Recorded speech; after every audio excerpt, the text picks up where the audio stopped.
አጠቃላይ ይህንን ሴራ ለመከወን 3 ወራት ያህል ተዘጋጅተዋል። ከ3 ወራት ዝግጅትና ስክሪፕት ጥናት በኋላ ዋናዋ የፈጠራ ድርሰቱ ተዋናይ ብርቱካን ከካሜራ ፊት ቀረበች። በቀረጻ ወቅት የሚያጋጥማት መደነቃቀፍም ቢሆን ብዙ አሳሳቢ አልነበረም። የኢቢኤስ ጋዜጠኞቹ ታሪኩና ህሊና ከካሜራ ጀርባ ድርሰቱን ያስተካክሉላት ነበር። እንዴት ታደርጊኛለሽ መሰለሽ? ደፈሩ ቃሏ ራሷ ማለት ነው ያደረጉን ከሚል የተሻለ ደፈሩ ብለሽ ብትገልጽልኝ ጥሩ ለቲቪ ስለዚህ ምን እንደነበር አሁን በቀላሉ ተከታታይ ነገር ግን እንደዚህ አምስተኛ ላይ ተደፈርኩ ያልሽ ጭንቃሪ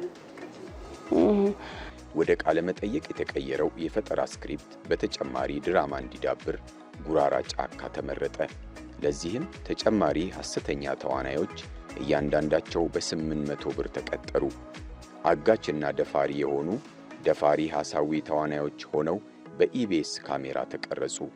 ይህ የሴቶችን ስብዕና በሚያረክስ አግባብ የተቀናበረው ሐሰተኛ ድራማ መሬት ላይ እየከሰረ ላለው አንድነት ላሉት የዘመቻ ፕሮፓጋንዳ መሸፈኛ እንዲሆን ያሰቡት ያልተሳካ ቅዠት ነበር።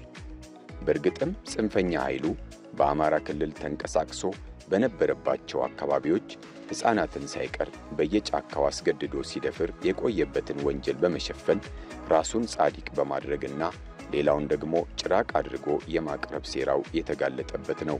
ሴራውን በጭካኔ ለመፈጸም ለማስፋትና የሕዝብ ቁጣ ለመቀስቀስ ሀገር ለማፍረስ የተወጠነ የጥፋት ድግስ እንደሆነ ተረጋግጧል።